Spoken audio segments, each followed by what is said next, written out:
Well, everyone, today, do I have an exciting lineup for you all? This is very much a Heart of Hotels episode with none other than Christos Angelides, who is the president of the Hotel Managers Association here in Cyprus. So he's very well known within our little corner of the island's industry, but many other people know him for his role as a vice president of the Famagusta Chamber of Commerce and Industry. He's the business development manager of H&C Hotel Group, and he's also the commissioner of tourism for the Democratic Rally Party. So there's quite a lot of hats and juggling going on here, and I can't wait to delve into who is the man behind all of this. So, Christos, thank you for coming. No, it's a pleasure to be here with you. I actually now realize that I am so many things in one.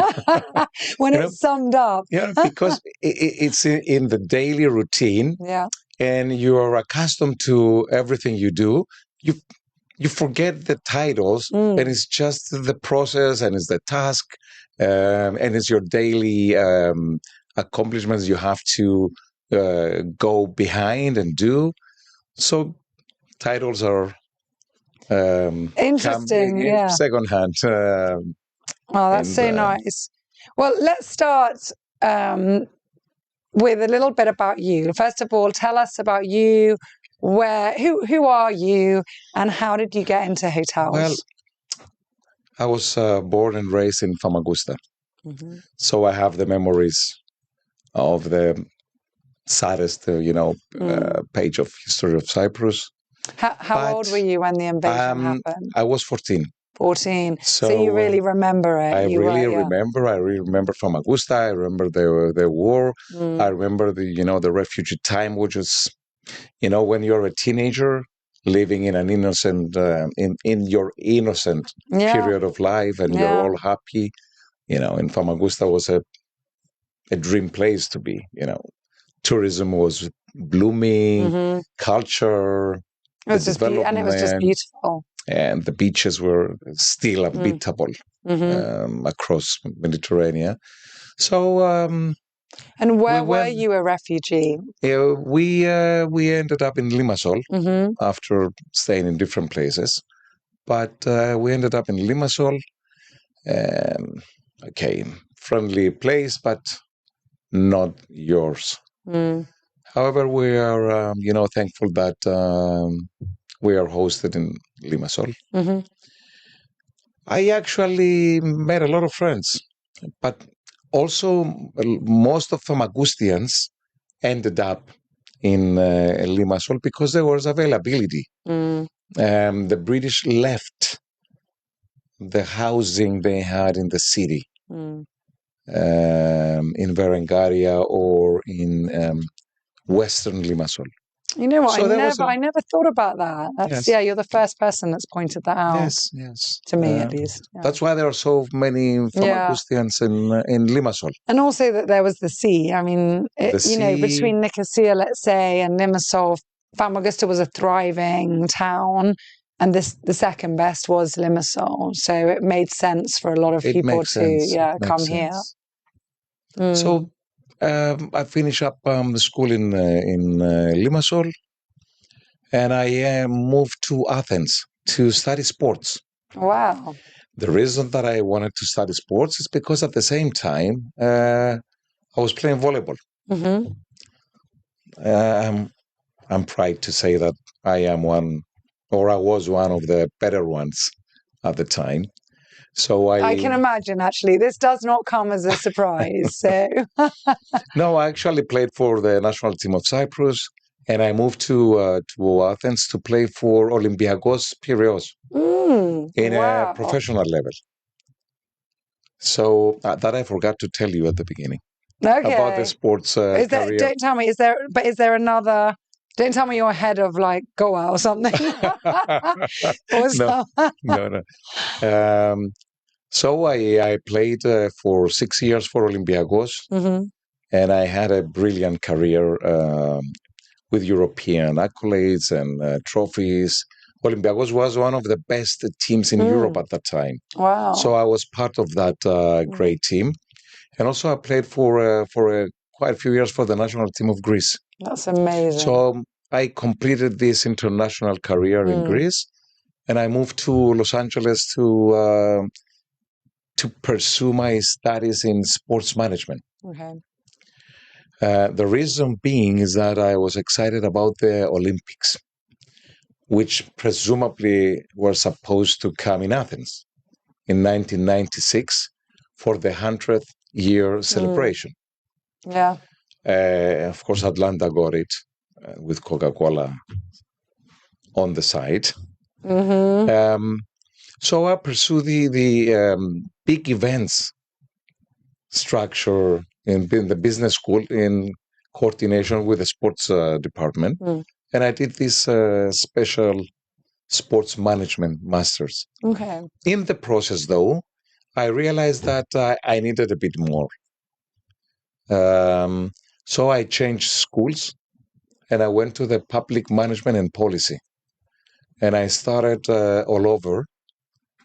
And I went to the public management and policy specialty. And I ended up specializing in public policy design. Okay. It's the equivalent of the strategic management in the business. So the same, let's say, technical matters and subjects, but applicable for the public. And what drew you to that? Because you could have gone into anything. I could have gone into everything. But the idea was that to run Olympics, you needed a bit more, or to run big events, global events. So when you're in LA, when you're in the United States, everything becomes bigger. Everything is the big. Dreams become bigger. Your ambitions become bigger. And naturally, I fell in love with this big dreaming process because also the structures give you the possibility. You know, teachers, the professors, the lecturers. When you have, let's say, the CEO of IBM at the time coming to talk to you, automatically you say, "Oh wow, it's amazing." Or the GE, everything is possible. General Electric, and they are coming to talk to you. You say, "Oh my God, where am I now?" It's the two biggest, CEOs in the world. And you are there, and they're talking to you, and you realize that they're only people like me. Exactly, and you realize also that they're humble. You say, why not me now? So you start getting into this mode, and I got into that. And then, so where did you go from there? I decided to come back to Cyprus, to go to the University of Cyprus, which was just opening. So I was supposed to join the management department to organize the public policy and management, the one that I was specialist. And I was one of the few. I don't know if there is another one. So to actually work in the University of Cyprus? No. Yeah. However, different events took me to the hotel industry for a short period of time. Yeah. And it was like, okay, I stay for a year to help the family getting in. We had an unfortunate event of the family that I was part of. And I stayed there for a year to help. And the 1 year became 32 now. Yeah, you entered the vortex. My husband always teases me that, this industry is like you just get sucked in. And I never regret it, although I always have, the academicians' curiosity. And I am still, liking the fact that I study, I read. I like to read the news. I like to read events. I like the encyclopedic development of me. Yeah. I like to know. Yeah. To stay updated, And it helped me also in my career in the hotel industry and also in my social life. It's nice to know. It's nice. It's nice to keep growing as well. Yeah, it's we're nice not to know supposed who's to the be president static. of, let's say, Poland Yeah. or Austria, or who's that, or why is this, or which company, financial matters, financial news, what's happening in the world. And I always advise also my kids to read 10 minutes the headlines of international news. Yeah.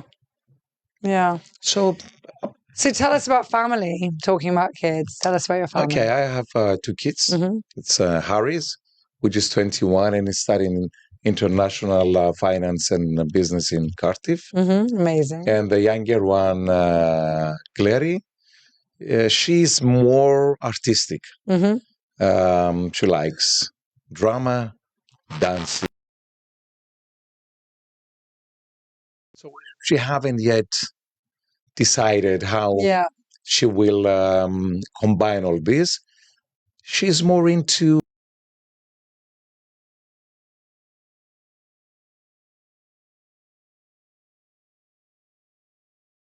rather than specializing only in the specific area. And I advise her also to open up her, let's say, world of acting.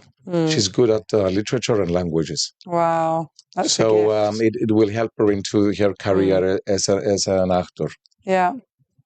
I believe so. And I think the world of acting anyway has developed so much with voiceovers and audiobooks and adverts, and there's just so many possibilities. There are so many possibilities now. It's not only Hollywood and it's not only TV. Yeah. It's Netflix, it's Blue Zone, it's Horizon, it's whatever is on the online platforms. And how did you find it being in such a busy career and being a father? And I try always to ask men this because I think there's a lot of focus on us women and how we manage it. But daddies are still daddies and they still have to be there for their children. So how did you balance hotel life and other things and then being there for 2 children? I am trying hard. I've tried hard to make available time on Saturdays. Every Saturday we had to have lunch together. And I tried to do the drivings. Was coming from Ayana to Nicosia, where I live, to take them, to football, to music after 6. I was the one to do the driving. Yeah. You know what? You can have such quality time with children and picking them up, and they will share a lot with you.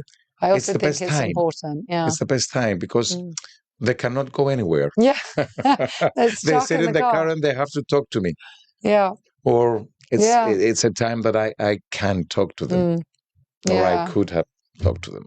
That's so nice. So how did you then get into the Hotel Managers Association world? And how did that happen? And how did you end up as the president of it?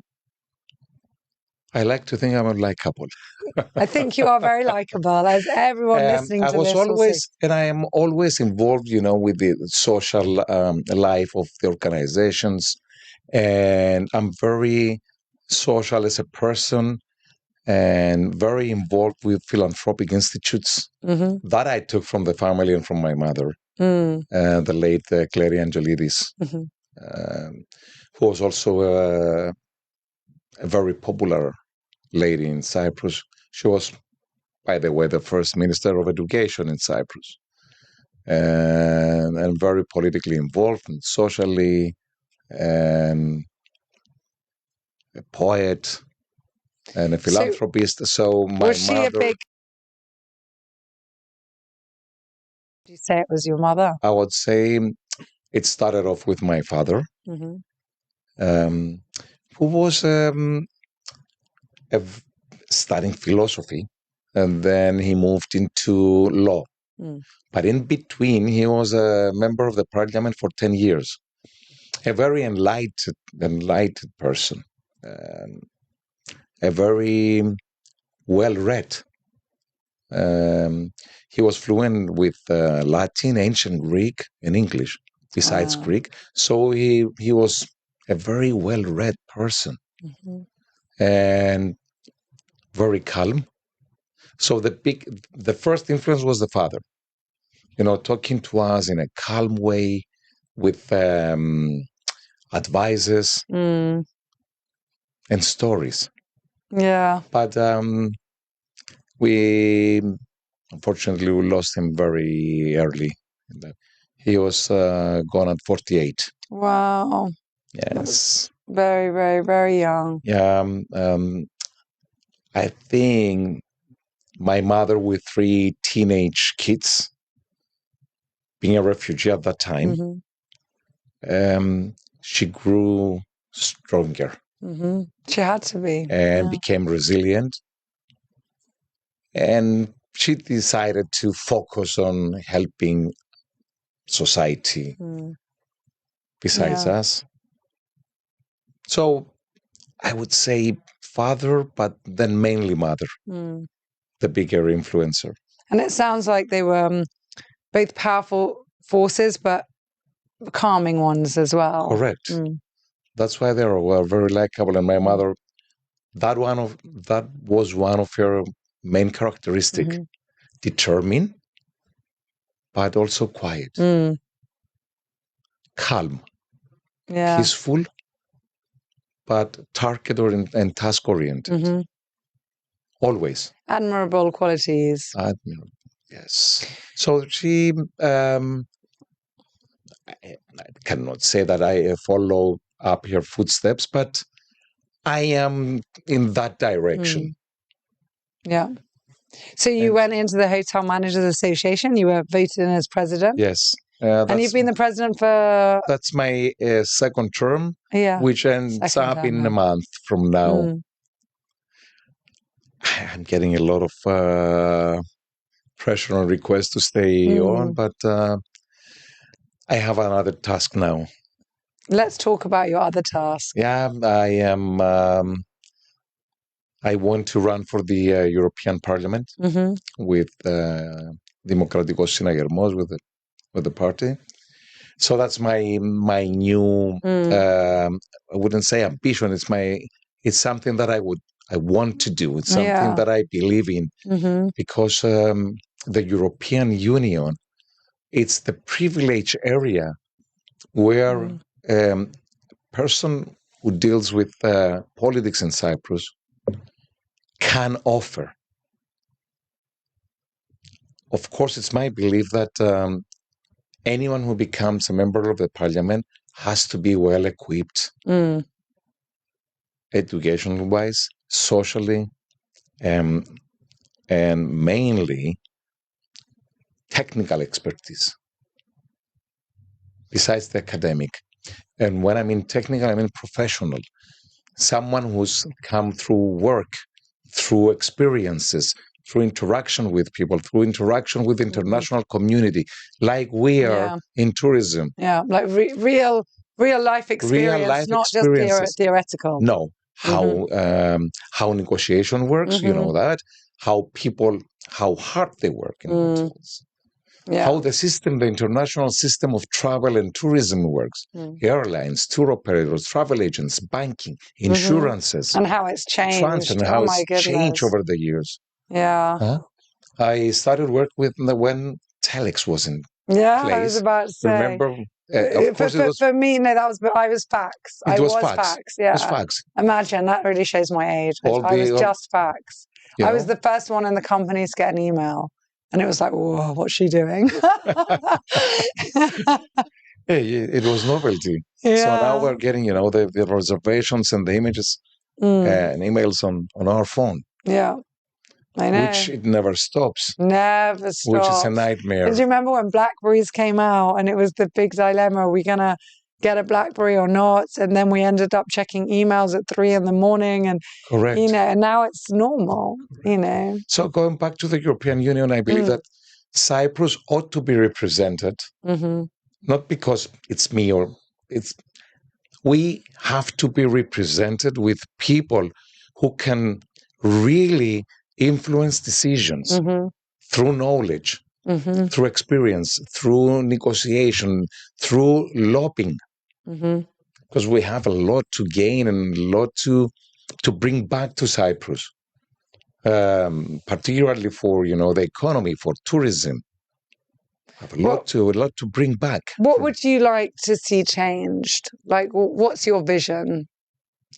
First of all, I would like to see Cyprus become member of the hardcore center of Europe. And I would like us to think as more part of Europe than we and the Europeans. Yeah. We have to digest that we are Europeans. Yeah. We are member of the European Union. I know, because we do say here, like, oh, in Europe. Yes. Like, as if it's like, exorbitant Kipro, like, and it's not. So, we are European. And we need more Europe and European sense in Cyprus. So I believe that we have to fight and work to bring more funds, more programs, more developmental processes, and why not bring institutions from Europe to be based in Cyprus? Like what institutions? What would you imagine or hope for? Well, from an international standpoint of view, because I like to develop tourism and sports as two of my portfolios. Yeah, and it's your forte and your passion. It's my passion. It's things that I can talk and things that I am I'm specialist. Let's say I have a vision that Cyprus should become the nicest, the biggest, and more inclusive sports Olympic center of Europe. Wow. All Cyprus. And people, when I say this, they ask me, how do you mean that we can get Olympics in Cyprus? I said, why not? Yeah. And this can be a catalyst for peace in the whole region. Imagine the old deserted airport in Nicosia to become the Olympic center of Europe. You never thought about it? I'm like, there was silence there, because really, then maybe part of the, international Olympic organization can be based in Cyprus, and through it, a lot of international sports federations can have, a branch in Cyprus. Yeah. Imagine how many the possibilities would be endless. The weather for it. The weather's just amazing. The geographical position and the geography of Cyprus. Yeah. You can have cycling. Yeah. Hiking, beach volley. Beach volleyball. Normal tennis, sports. Of course, football, all of these things, no problem. Yeah. And once you have the facilities from the two hemispheres, different periods of time in the season, they can travel to Cyprus as the most modern and complete athletic facility in the world.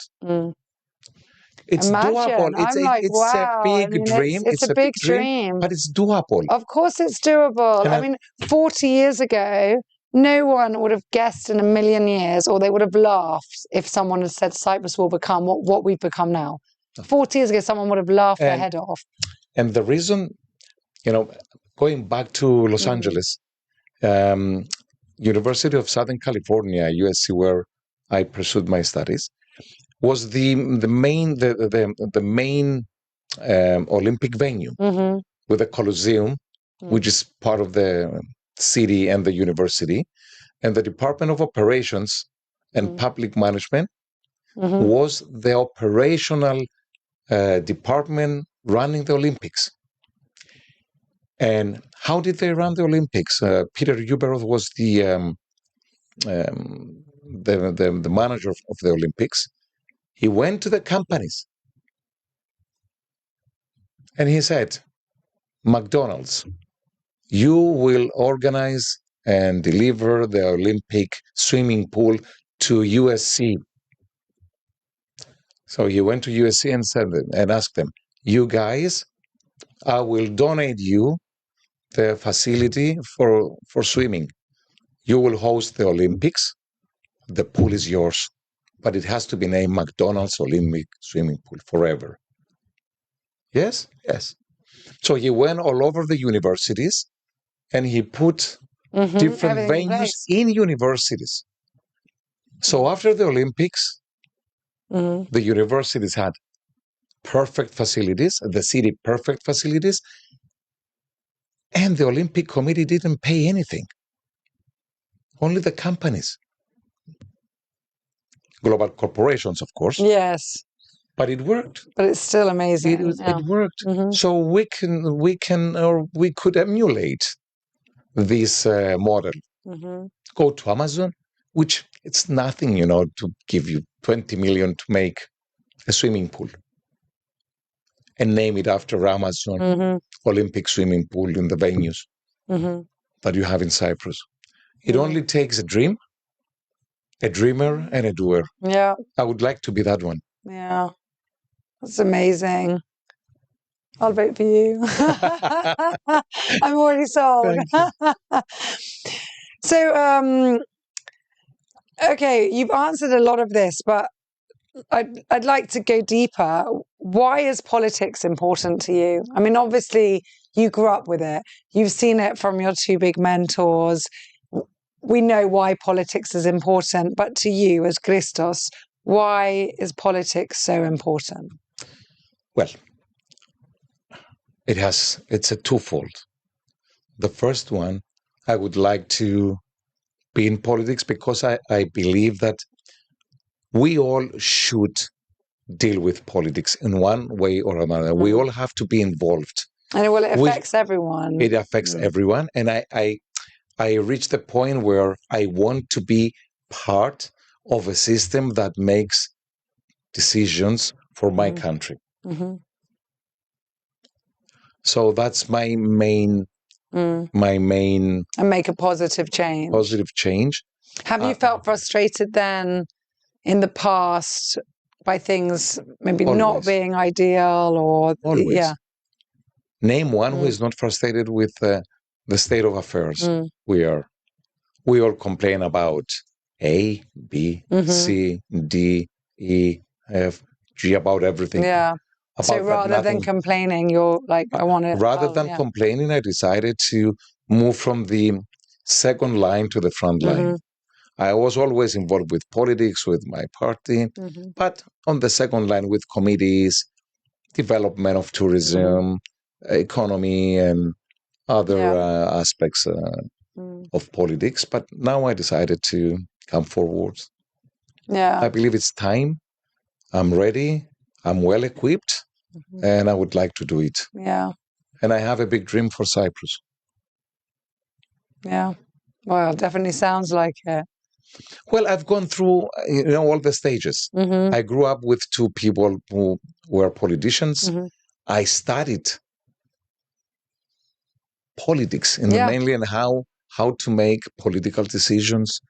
And also, I know I've gone also through a doctoral degree of the nuts and bolts of how to make decisions. And you've had a lifetime, a career of actually working in industry, commerce and industry, which is, which is very important. It's not just being theory on paper and, real life and, real problems. And now, exactly. And hopefully real solutions. Yeah. As you said, I am not a politician that came from a system that develops politicians. Yeah. I'm coming from life, and as you say, the nuts and bolts of life and how things work.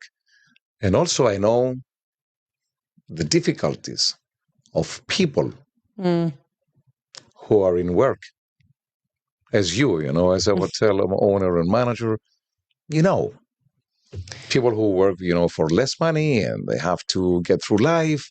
So 30 years we're getting into the difficulties. Yeah. I know how difficult life is. So I would like to add a bit to the betterment of life of people. So, well, I'm not changing direction completely, but what would you say was the happiest time of your life?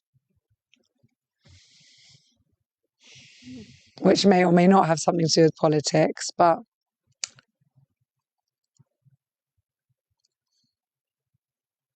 Generally, I'm a happy person. Mm-hmm. I'm not moody. But I would say that I'm happy moments in life were in Famagusta. Careless. Mm. And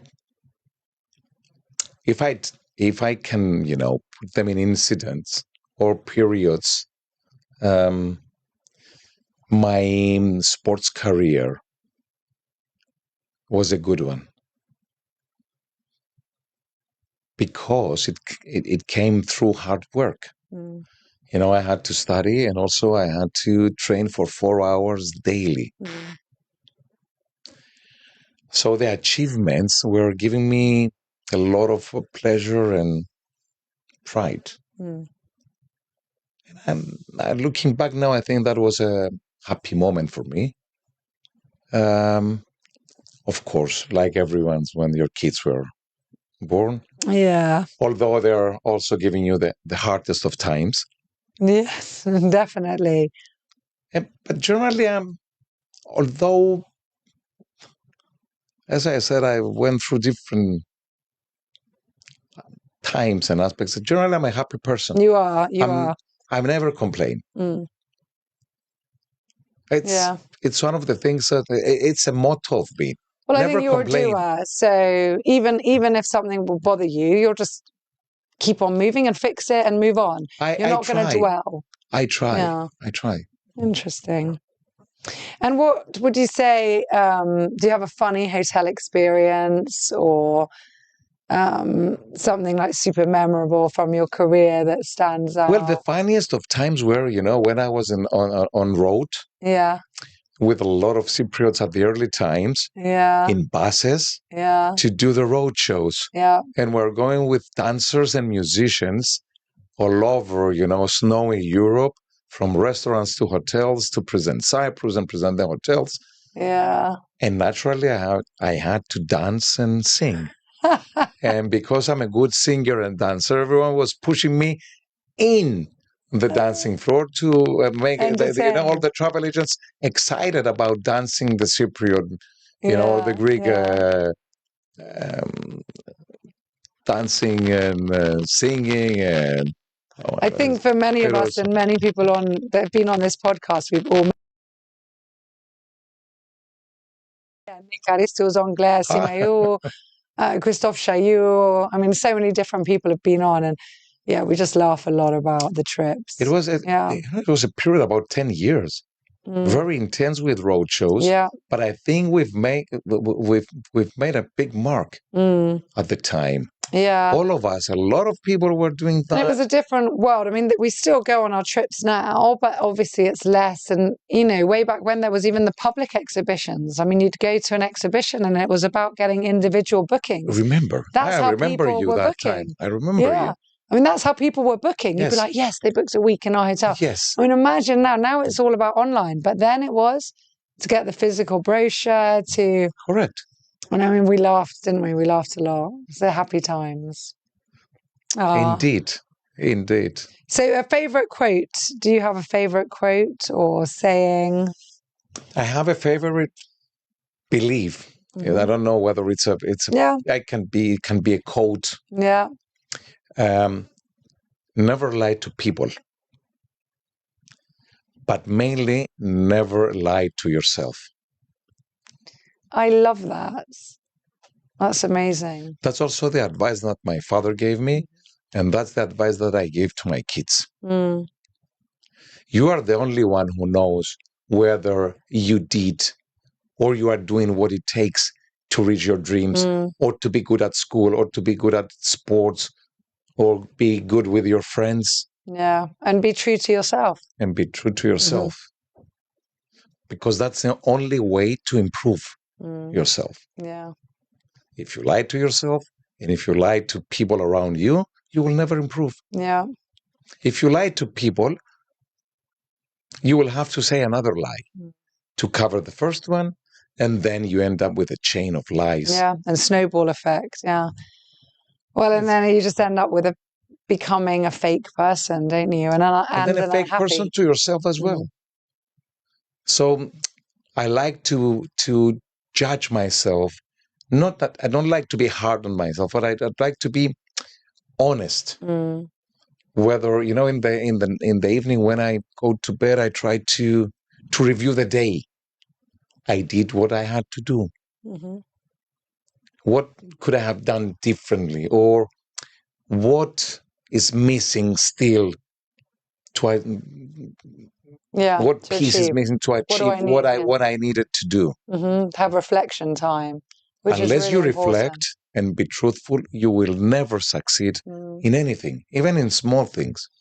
And also gratitude. I imagine you reflect a lot with gratitude, being a happy person, and just summing up, well, I did this and I achieved that, and I'm grateful for this. I am really grateful. I'm really grateful as well because of the acceptance I have from people. And that sense of community. It gives me a sense of happiness and pride. But it came, as I said, through years of dedication to causes, to helping, to be there for my friends, for my colleagues, for my company, for tourism, for friends in hotels. And for your country. For my country. So, and I think just being genuine, that's why people can see that, they feel that, they know that you're not fake. I never lie. And that's why people will believe you. I never lie. It's not easy all the time. Okay, sometimes you have to twist a little bit the truth. I say white lies. You know, if a lady comes and says, "Do I look nice in this?" Ooh, you know, fantastic. Okay, that is called conditional lies. A white lie, yes. A white lie. So okay. that we all say. I'm talking about, you know, things that affect life. Yeah, absolutely. My goodness, thank you so much for sharing all of these things. Let's go for the bonus question. So it's my little crystal ball that usually it's members of our team have asked a question, or sometimes it's should I read that? I'm going to grab it from you. Or it's people that have been on the podcast before. This is Mihalis. So he was on the podcast before. The only Mihalis. Oh my goodness. Okay, so this must be Mihalis Bandelides, who makes amazing, beautiful scarves to wear using 100% recycled plastic. I've heard about him. Yes, so we sell his stuff here, and he was on Hotel Talk. And he has asked you, of course he would, what is your favorite way of wearing a scarf? I think this might have been better given to like a woman. Crossed over and tight around your neck. And tight on the neck. To keep you warm. Of course. Practical. So Mihalimo, thank you for this beautiful question that Christos has answered so well.